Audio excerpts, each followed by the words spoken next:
1965 की वॉर एक ऐसा इलाका जो भारत के उरी और पुंछ को जोड़ सकता था।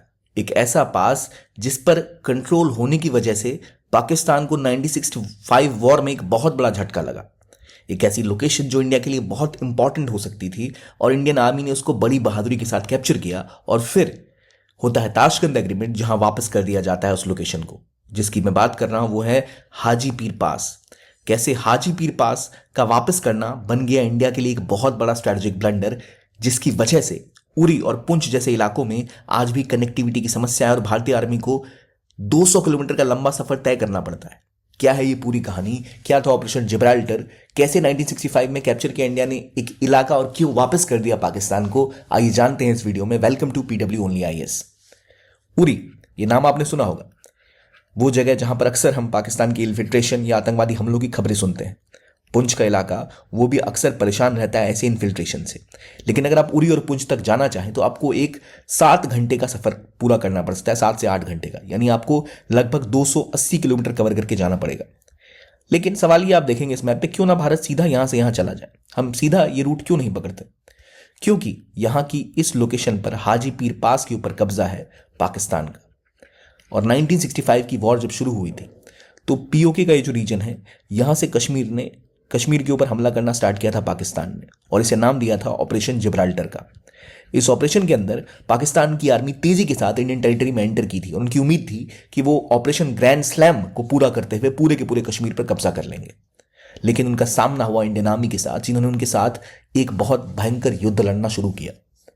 सबको लग रहा था, खासतौर पे पाकिस्तान की आर्मी को ऐसा लग रहा था कि जवाहरलाल नेहरू की मौत के बाद और 1962 की हार के बाद भारतीय आर्मी के हौसले पस्त हो चुके होंगे। शायद लाल बहादुर शास्त्री इंडिया को उस तरह लीड नहीं कर पाए। लेकिन उनकी उम्मीदों पर पानी फिर गया, क्योंकि 1965 की वॉर में इंडियन आर्मी ने बहुत स्ट्रांगली उनका मुकाबला किया। क्योंकि पाकिस्तान ने ऑपरेशन शुरू किया था, उसका नाम था ऑपरेशन जिब्राल्टर, जिसके अंदर अचानक से उन्होंने भारत के ऊपर हमला करना स्टार्ट किया। और 1947-48 के टाइम से ही एक इलाका था जो ऑलरेडी पाकिस्तान के कब्जे में था, जिसे वो आज़ाद कश्मीर, जिसे हम पीओके कहते हैं, कश्मीर का वो हिस्सा जो पाकिस्तान के कब्जे में है। और वहाँ पर एक बहुत इंपॉर्टेंट स्ट्रैटेजिक पास है जिसका नाम है हाजी पीर पास।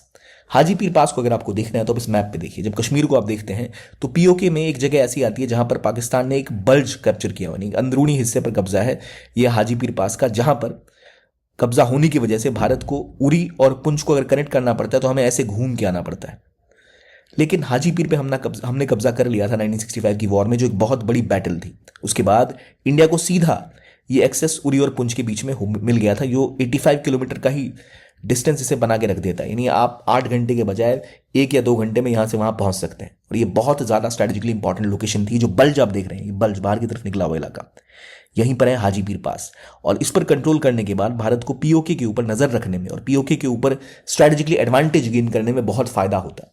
और ऑपरेशन जिब्राल्टर में जब पाकिस्तान की आर्मी इंडिया में एंटर हुई तो उन्होंने कभी नहीं सोचा था कि भारतीय आर्मी इतनी स्ट्रांगली और इतने पावरफुल तरीके से इस पर कब्जा कर लेगी। और हाजी पीर पास पे जो कब्जा किया था उसको लीड कर रहे थे आर्मी 1 पैरामिलिट्री के मेजर और उसके बाद लेफ्टिनेंट बने जनरल रंजीत सिंह दयाल। जम्मू एंड कश्मीर के उस रीजन पर कब्जा किया जो 18 साल बाद भारत के कंट्रोल में आया था। इसकी खास बात यह थी कि जैसे ही अगर आप देखें इस टेरेन को, तो बहुत ही मुश्किल टेरेन है।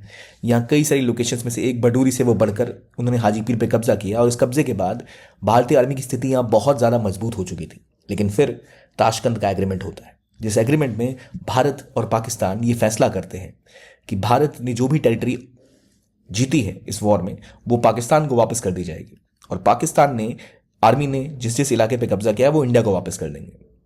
लेकिन इस फैसले से इंडियन आर्मी बहुत नाखुश रही, क्योंकि भारतीय आर्मी ने हाजी पीर पास के ऊपर कब्जा किया, सीज फायर लाइन को क्रॉस करके इस इलाके में एंटर करके इस बहुत ज़्यादा स्ट्रेटेजिकली इंपॉर्टेंट जगह को कब्जा किया, जो कहा जा रहा था कि इतना मुश्किल था कि पाकिस्तान ने उम्मीद तक नहीं की थी कि हाजी पीर पास के आसपास भी भड़कने की कोशिश इंडियन आर्मी करेगी। लेकिन इंडियन आर्मी ने न सिर्फ वहां पर एंट्री की बल्कि उस हिस्से पर कब्जा भी किया। तो फिर ऐसा क्या हुआ कि इतनी important strategic location Haji Pir पास को भारत ने इतनी आसानी के साथ जाने दिया?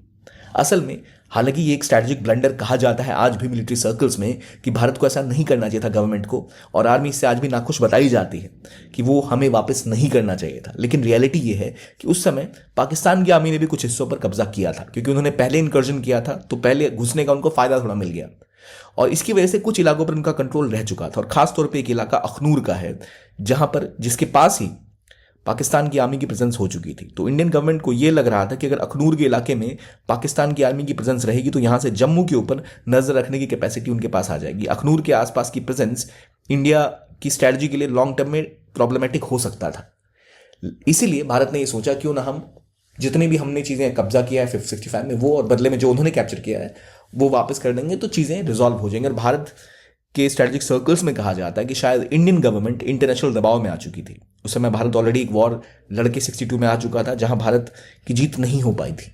उसके बाद भारत पर बहुत ज़्यादा इकोनॉमिक प्रेशर था, भारत की अर्थव्यवस्था की हालत बहुत खराब थी और शायद यूएसएसआर और बाकी देशों के दबाव में भारत ने ये एग्रीमेंट किया जिसके तहत भारत ने इतने इंपॉर्टेंट स्ट्रेटेजिक लोकेशंस को वापस कर दिया। खासतौर पर हाजी पीर की अगर हम बात करें तो वो पास इतना इंपॉर्टेंट है जिसको दोबारा जीतना भारत के लिए हमेशा मुश्किल का सबब रहेगा।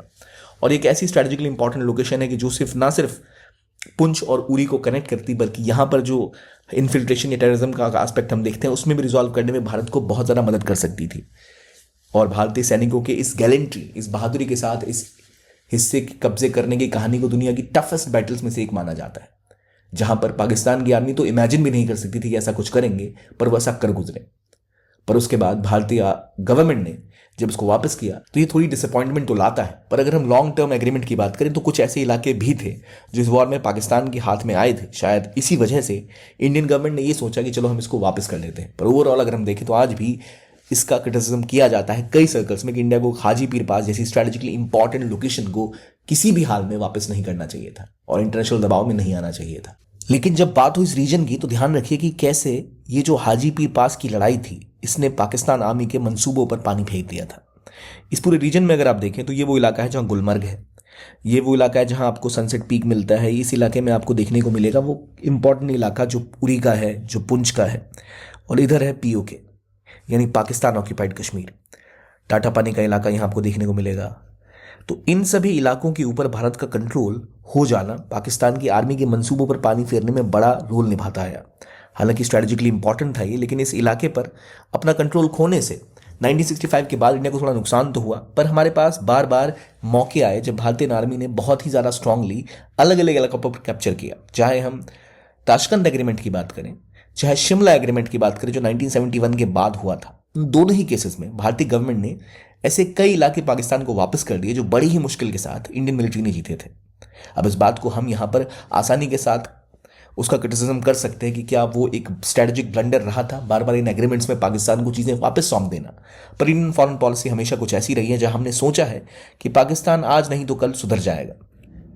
इतनी बार युद्ध में अपने दांत खट्टे करवाने के बाद कभी ना कभी तो वो उनको समझ आएगी कि नहीं नहीं अब लड़ना नहीं चाहिए। लेकिन पाकिस्तान इसके बाद भी नहीं सुधरा है।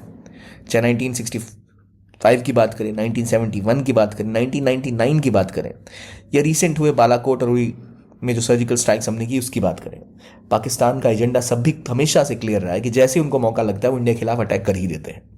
हालांकि जब हाजी पीर पास की बात हो और उस इंपॉर्टेंट स्ट्रेटेजिक लोकेशन को अगर हम इस चीज़ पे तोलें कि क्या पाकिस्तान के पास जो एरियाज ऑलरेडी उनके कंट्रोल में थे क्या वो भारत के लिए लॉन्ग टर्म में डिसएडवांटेज लेके आ सकते थे। कई लोगों का यह भी कहना है कि हो सकता है कि अखनूर का इलाका जहां पाकिस्तान की प्रेजेंस आ चुकी थी उस वॉर के बाद, इंडियन आर्मी उसको बाद में वापस भी ले सकती थी। पर हाजीपीर एक ऐसा इलाका है जिसको जीतने के लिए हमें बहुत सारा खून दोबारा बहाना पड़ेगा, वो भी अपना, तब जाकर शायद हम इसको दोबारा एक्वायर कर पाए।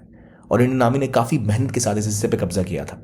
कुछ ऐसी कहानी हमें 71 के युद्ध में भी देखने को मिली थी जहां इंडियन आर्मी ने बहुत इलाकों पर कब्जा जमा लिया था जो भारत ने बाद में वापस कर दिया। तो 1965 वॉर, हाजीपीर पास और उसके बाद का ताशकंद एग्रीमेंट, और यहां तक कि हमारे प्रधानमंत्री उस वक्त के जो थे लाल बहादुर शास्त्री, उनका निधन, वो भी रहस्यमय स्थितियों में, हमारी कुछ गलतियों को तो दिखाता है, लेकिन ये भी दिखाता है कि भारतीय आर्मी ने कितने स्ट्रांगली उन इलाकों पर अक्सर कब्जा किया है जिसकी भारत को जरूरत रही है, और बहादुरी के साथ वो हमेशा लड़ते दिखे हैं।